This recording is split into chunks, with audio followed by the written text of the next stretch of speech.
Hi, I'm Lillian. Welcome back to my channel Ink and Pages. Today I'm going to be showing you my April TBR, which is probably the most ambitious TBR I've ever set myself, and as someone who is notably awful at sticking to TBRs, this maybe wasn't the wisest decision I could have made. But I'm still making this video because it's fun and because I'm very excited about the two readathons I'm going to be participating in this month. Firstly is the Magical Readathon, which is hosted by G on her channel Book Roast. I will link her channel and the announcement for this round and also the Twitter for this readathon. I'll link it all in the description below. And the other readathon I'm doing is the Disability Readathon, which is hosted by Erin and Anna, and I will link them and the website for this readathon and also its Twitter account as well below, so you have literally all the information you could possibly need. So this TBR is more structured around the Magical Readathon prompts, but for quite a few of them I've put in books which I'm also going to be counting for the Disability Readathon.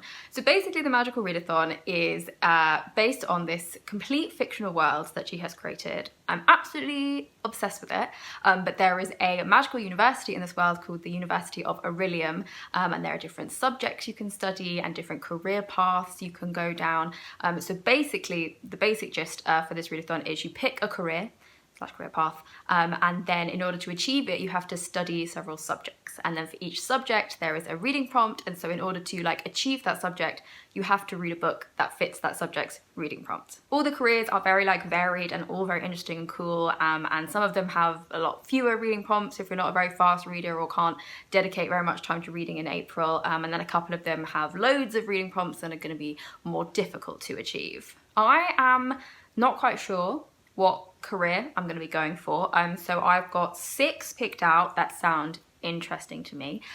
They are Archmage, Master of Elements, Necromancer, Alchemist, Scribe, and Demonologist.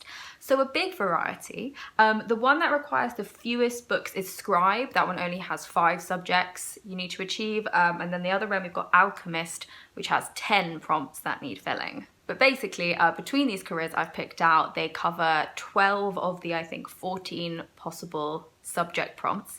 So I've set myself a TBR of 12 books for April. It's actually more than that. It is actually 13 books for April. So I'm just going to go through the prompts alphabetically and show you what prompt I've chosen for them. The first one is Alchemy, and the prompt is to read a book featuring romance. And I am going with Monstrous Volume 4 by Maj Liu and Sana Takeda.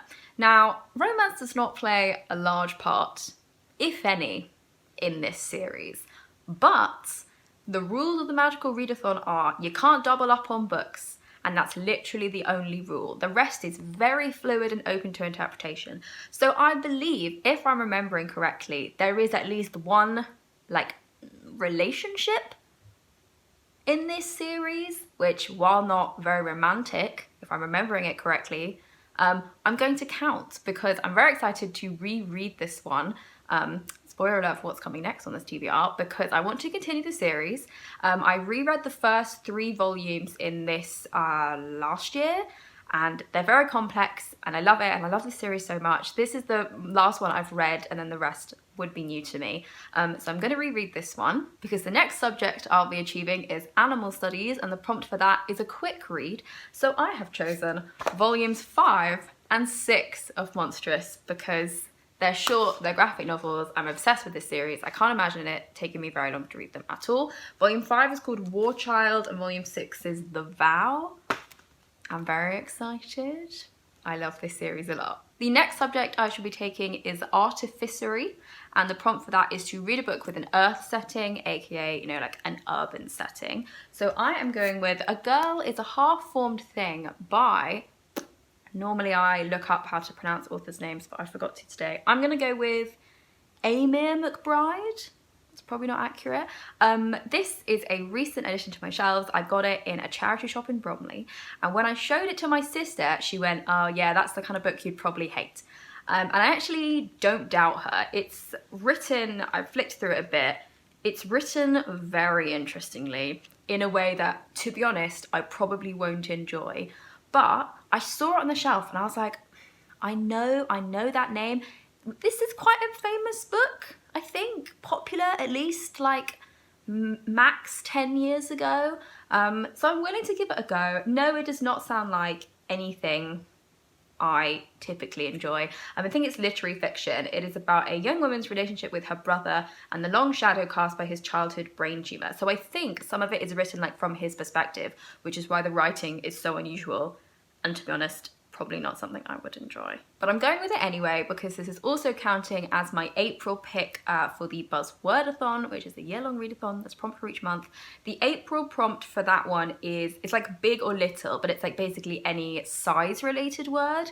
Again, I am bending the rules. I'm using half formed to mean like a size, because you know half is an amount of size, so I'm also counting this for that. The next subject I shall be taking is astronomy, and for this one you have to read a book that's at the top of your TBR. So I am going with Useless Magic by Florence Welch, who is the lead singer of Florence and the Machine. I'm a big Florence and the Machine fan. I love the band and her, and this is basically, well, it says lyrics, poetry and sermons, so the vast majority of it is just song lyrics from their songs. And I don't even think that's going to be boring. I think I'm genuinely going to be interested to read it. I think I'm going to learn that I've been getting some of the lyrics wrong for a long time. I think that's what this book could teach me. But literally just any excuse to read Florence and the Machine lyrics and think about how much I love their music. Maybe I'll listen along to the songs as I read it. Or maybe just my favourite songs, because that might take a while. But also Useless Magic. It's a good title for the magical readathon. I got this for Christmas and I have been very excited to read it ever since. So it's I would say definitely near the top of my TBR. The next subject is conjuration, and the prompt for this is to read a book that has a source of light on the cover. So I'm going to be reading An Unkindness of Ghosts by River Solomon, which obviously has like stars on the cover, therefore a source of light. This is a science fiction book that I've heard amazing things about, and I did put on my TBR for February, and obviously did not read in February. Did I mention I'm terrible at sticking to TBRs? So this is set on a spaceship in the future, except that the society on the spaceship is very similar to the past, in particular like the sort of 1800s racist American society. I think it's the closest comparison you could make. And I've literally never heard anyone say anything bad about this book. They all say it has like beautiful writing and very complex and intriguing characters, and I like those things, and I like science fiction. So I'm once again declaring my intention to read this book this month. And this is the first book on this TBR that is also going to count for the Disability Readathon, because again, I've heard a lot of people over on that page and that community recommending this and saying how amazing it is. The next subject I'm going to be studying is demonology, and the prompt for this is to read a book with the word shadows in the title. So I am going with A Gathering of Shadows by V.E. Schwab. This is the second book in her Shades of Magic series. The first book, A Dark Shade of Magic, I reread in, February, I think. Loved it again. I'm very excited to reread this one again. I think I'm gonna love it just as much as I did the first time, which I think was in like 2016. It was years ago at this point. Wait, is that 6 years ago? 6 years ago at this point.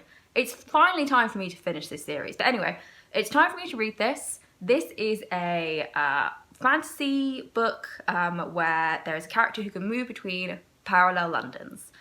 And I don't want to say more than that because it's great and you should read it. Next is Elemental Studies, and the prompt for this is to read a book under 100 pages. So I am reading Galatea, don't know how you say it, by Madeline Miller. This is her latest release.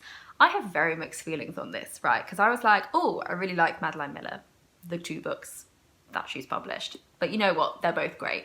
I really like Madeline Miller. I was very excited to read anything else that she wrote. And then I found out sort of randomly that she was writing a book about Galatea. I actually don't know who that is. Someone in Greek mythology, I'm assuming. I think it might be like a statue that comes to life. I don't know the story. But I was very excited to find out about this. And then I saw it in Waterstones, and it is the tiniest thing in the world. It honestly seems like such a cash grab. I won't lie. And I've got the ebook off the library. It's on my phone as we speak, and it is 20 pages long. And you know, like 4 of those are going to be like the title page and the acknowledgements and that kind of thing. So I think we can safely say this book is like 15 pages long, and it's the cynic in me really does not believe it. It's such a cash grab. I strongly think what she should have done is edited a collection of short stories inspired by Greek mythology, and this could have been the first one in the book. That's what we wanted. I don't want a 15-page book. I mean, I'm sure the writing will be beautiful, but it's such a cash grab. It's such a cash grab. But anyway, that is what I've chosen for this prompt. It's probably going to be the first thing I read in April, just because it's so ridiculously short. But anyway, the next subject is Inscryption, and the prompt for this is to pick an intimidating book. So I am picking a book which I put on my TBR this time last year for the Disability Readathon, and then I started reading it in April last year and did not finish it. So it's been intimidating me for almost 12 months at this point, and it is Disfigured by Amanda Leduc. This is like half memoir and the author's own experiences growing up disabled, and then half it talks about fairy tales, like traditional Western fairy tales, and their depiction of disability and disfigurement. And I've heard so many people say that it's so amazing and it changed their life and it gave this load of amazing information, but I just found it a bit too not intellectual, what's the word, academic.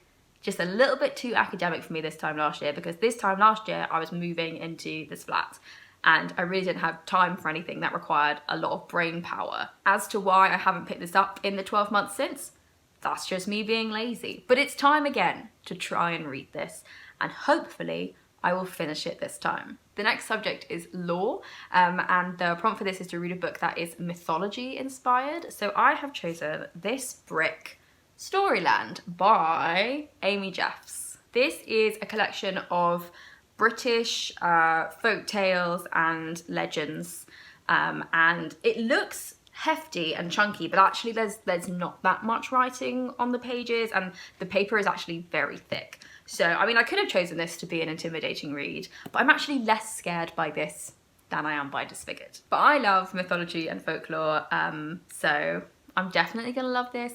And I actually don't think I own that many books on British folklore. That's a lie. I'm looking at my shelf right now. I can see I have several. So this will just be a welcome addition to my mythology and folklore shelf once I've actually read it. The next subject I shall be studying is restoration, and the prompt for this is to read a book that features healers. So I shall be rereading my favourite book of last year, which I also read for the Disability Readathon, which is Six of Crows by Leigh Bardugo. This was so good.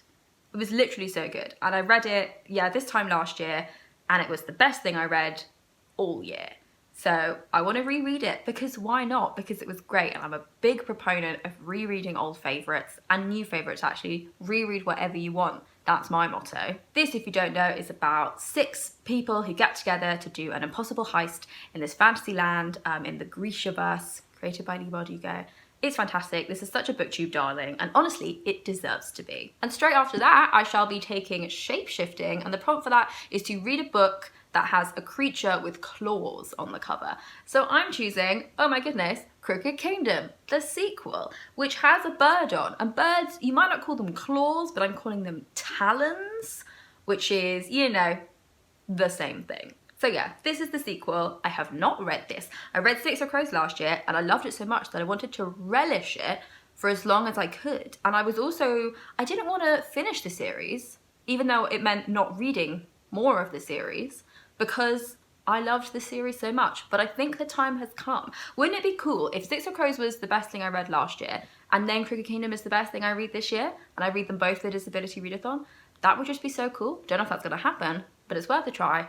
I'm very, very excited, and yeah, this could be it. History in the making. This could be the best book I read this year. And finally, the last subject I shall be taking at the Magical University of Aurelium is Spells and Incantations. And the prompt for this one is to read short stories / a short story / an essay / a collection of essays. So I am picking up Disability Visibility, which is edited by Alice Wong. This is also the group book for the Disability Readathon this year. And I love reading collections of short stories. And I don't think I've ever actually read a collection of essays, but you know what, the principle is the same. They're short things that are similar, that have a common theme, and I enjoy reading them, so I'm very excited to pick this up. So this says on the back that 1 in 5 people in the US live with a disability, and so in time for the 30th anniversary of the Americans with Disabilities Act, activist Alice Wong brings together this urgent, galvanizing collection of contemporary essays by disabled people. But again, this is a book that I have heard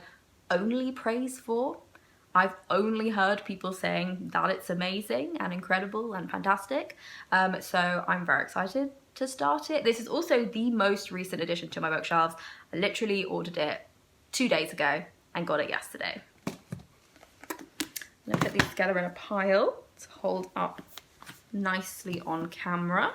Okay, these are, oh my god, all of, there we are. These are all of the books I would like to read in April. Is this an impossible task? Probably. I don't have a but. That's just, it's probably an impossible task. But I'm very excited because I love the Magical Readathon, and I obviously had a great time doing the Disability Readathon last year because it introduced me to Six of Crows.